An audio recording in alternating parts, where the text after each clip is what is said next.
Bismillahirrohmanirrohim. Navoiy videoda interferensiya va interferensiya bo'lish shartlarini, qoidalarini ko'rgan edik. Endi buni ikkinchi qismi, ya'ni davomini qilamiz.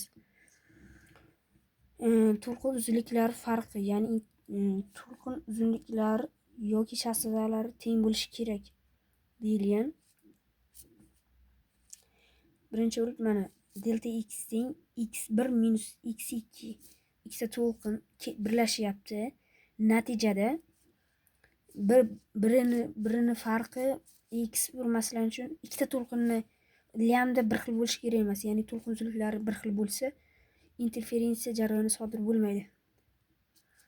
O'sha uchun ikkita to'lqin ikki xil bo'lishi shart. Delta x teng x1 minus x2. Katta to'lqindan kichkina to'lqin ayriladi. Fazalar farqi o'zgarmasa, ya'ni o'zgarmasligi kerak, o'zgarmasa interferensiya sodir bo'ladi. Unda mana ikkita chiroq vazifasida ko'rsak bo'ladi. Chastotalar o'zgarmagan, ya'ni chastotalar fazalar farqi. Mana bu yerdan bu yergacha fazalar farqi o'zgarmagan, bundan keyin o'zgarmayapti. Demak, delta phi teng 2 pi delta x taqsim lambda ko'rinishida bo'ladi. Demak, shunda bu optik yo'llar farqi, bu fazalar farqi o'zgarmasligi bo'ldi. Shu bilan endi 2 ko'paytirilgan delta x taqsim lambda. Bu yerda shaffof bir jism bo'lishi kerak. Bu oyna bo'ladi, masalan uchun. Unga biror bir jismdan nur tarqatyapti, elektromagnet to'lqin. x1 bu tarafga ketyapti, x2 esa to'g'ri ketyapti. Shu yerda x1 bilan x1 ni fazalar farqi, x1 bilan x2 ni fazalar farqi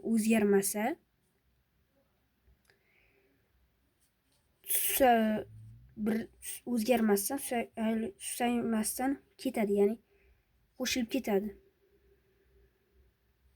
Demak, bu yerda 2 ko'paytirilgan delta x taqsim lambda javobda juft chiqsa maksimum, ya'ni ko'payib maksimum qiymati chiqadi.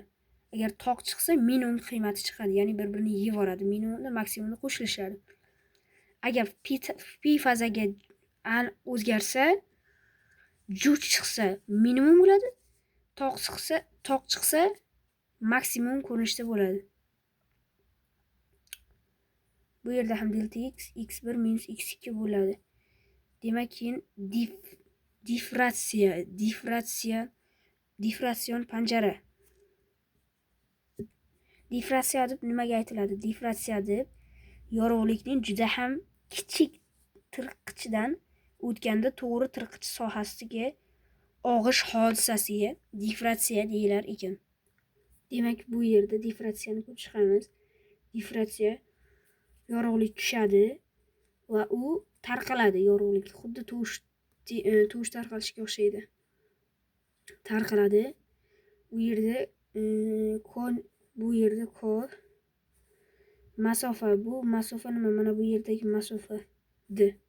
To'lqin uzunligiga bog'liq bo'lishi kerak. Mana shu d to'lqin uzunligiga yaqin bo'lishi kerak. Bog'liq. Teng yoki kamroq, ko'proq bo'lishi kerak. Demak, bu yerda 2 delta x taqsim lambda teng bo'ladi 2 ko taqsim 2 ko. Shunda maksimum chiqish formulasi bo'ladi. Delta x teng lambda ko ko'rinishda bo'ladi.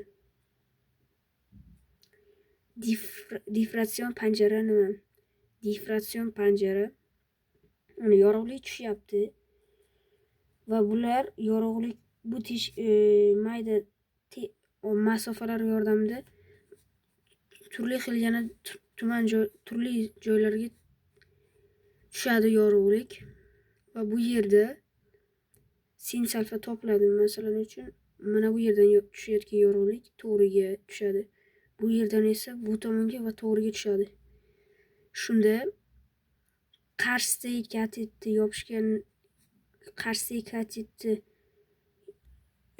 yopishgan katetga nisbati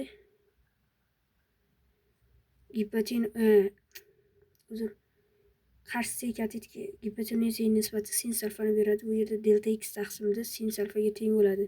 Shunda ko teng d taqsim lambda ko'rinishida bo'ladi. Va bu yerda d sin fi teng 2 ko plus 1 qavsda ko'paytirilgan lambda bo'ladi.